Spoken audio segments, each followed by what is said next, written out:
Hello friends, welcome to my channel and thanks for watching this video. So we have ended with one more fascinating week on the Wall Street and lots of things have happened and volatility is at its peak. It's been there and it will probably be there for the upcoming weeks as well because datas are not aligning with each other, and that's something I've been telling you for the last 2 or 3 months that we are in a transition phase. So with this, let us start another session of USA weekly market report. But before that, if you haven't yet subscribed my channel yet, just hit on the subscription button.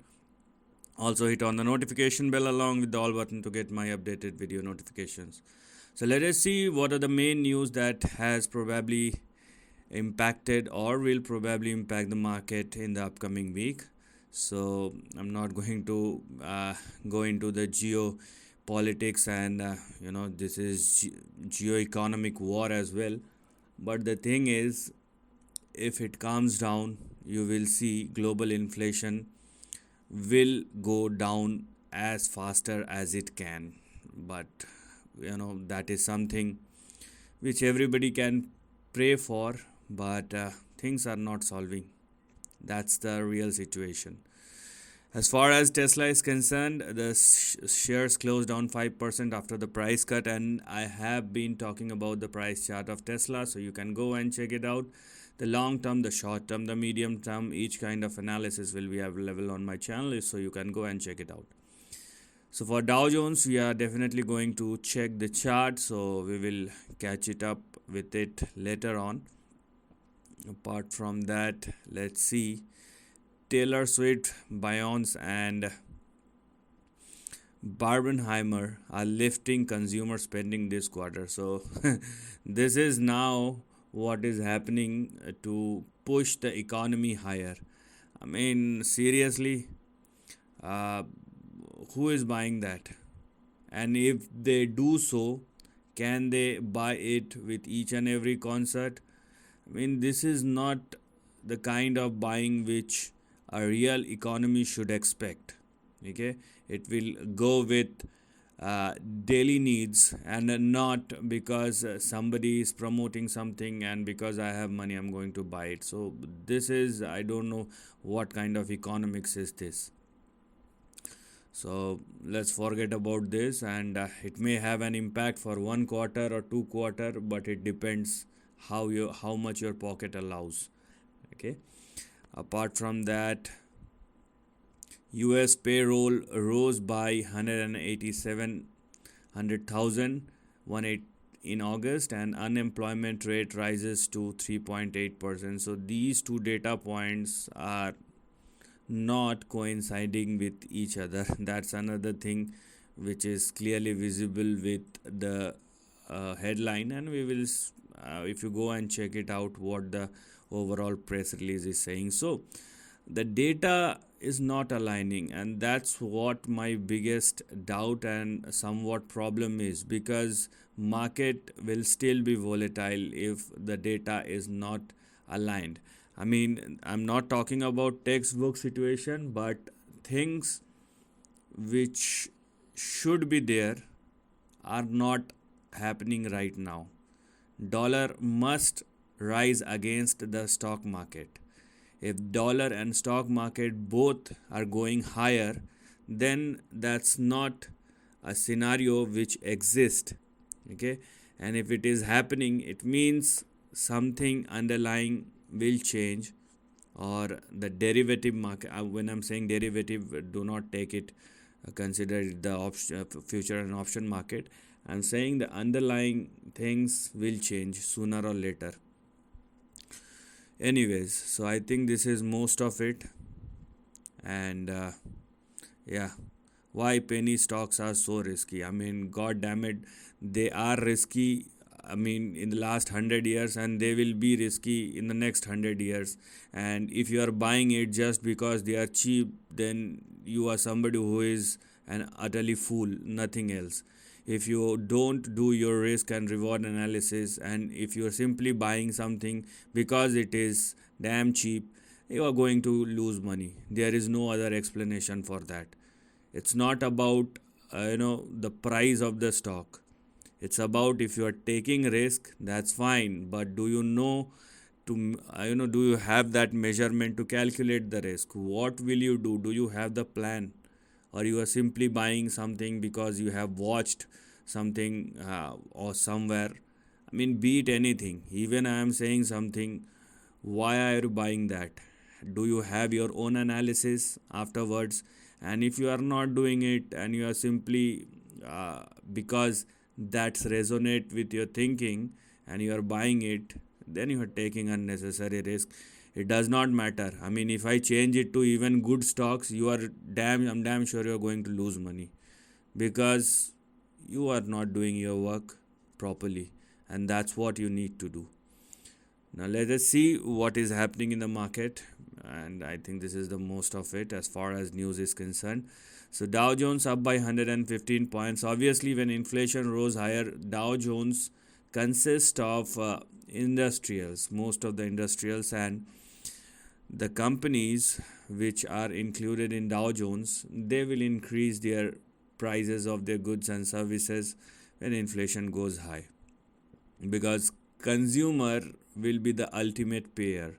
And Dow Jones, by means it is not as volatile, or the beta is not as high as Nasdaq, so you cannot compare or correlate Nasdaq and Dow Jones directly. Anyways, Dow Jones up by 115 points. Nasdaq closed flat to negative. I mean, 3 points, it is nothing. S&P 500 8 points higher. Gold at 1966. Oil at 86. So finally, breakout has happened. Be aware.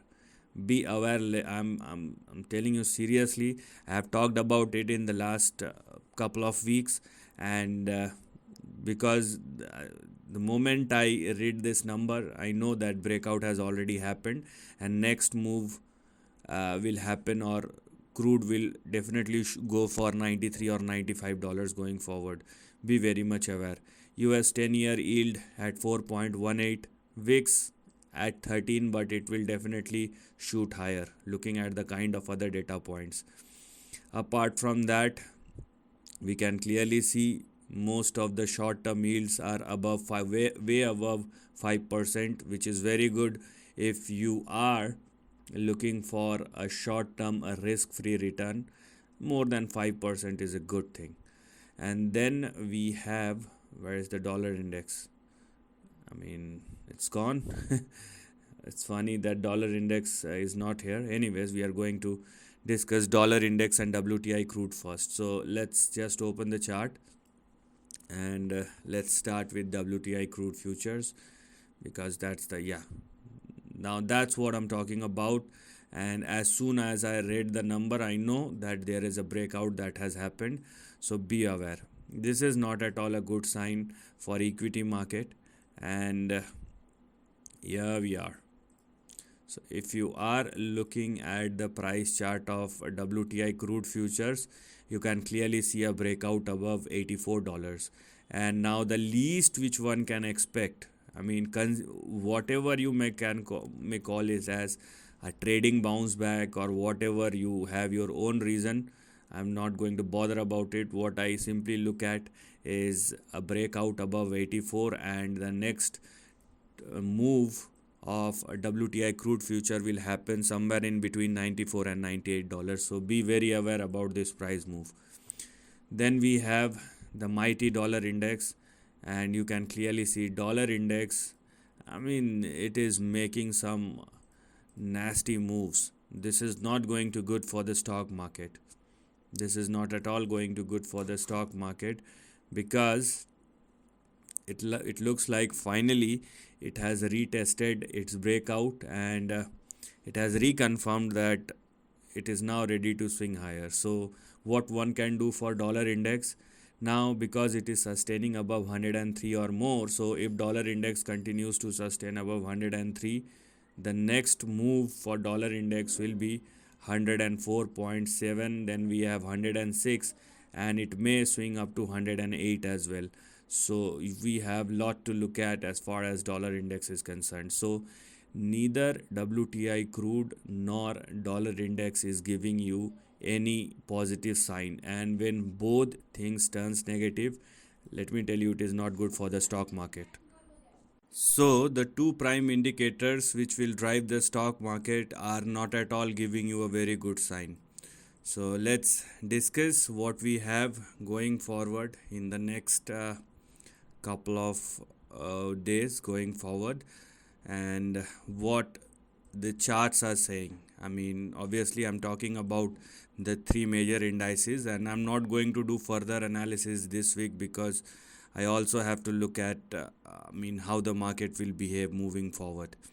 Now, looking at the price chart of Dow Jones, it is good that the close for Dow Jones is happening above 34,747 and 34,348.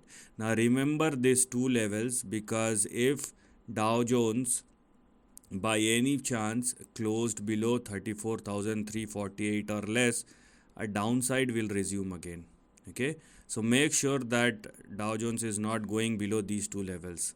If it is consolidating but at the same time maintaining its move above 34,348 and 34,747, then it is fine. But if it closes below 34,348 or less, then obviously you will see a downside. Okay, so rather than talking about the next support level, focus on the levels below which you should not trade. Now let's discuss about the chart of Nasdaq, and if you are looking at the price chart of Nasdaq, it is also showing the same kind of thing. So for Nasdaq, I will say a range bound move. I will definitely say a range bound move, and this is the range I'm talking about. So make sure you are not going beyond the range unless there is a breakout above 14,465 for Nasdaq, and if it works as a resistance, then you have a support at 13,174. But the way the trend is shaping up, it looks like it will consolidate like this. There will be a consolidation that will happen, so it may swing a bit higher, and from there it will move down towards the lower end of the range, and then it will move like this. So something like this I am sensing, but we need confirmation for that. And similarly for S&P 500, it will resonate something very similar to Nasdaq. Okay, and the same thing you can expect with S&P 500, that it has probably entering into a consolidation like Nasdaq, and similar for S&P 500, some more to go on the upside, and the levels will be 4,610 and then a support at 4,346.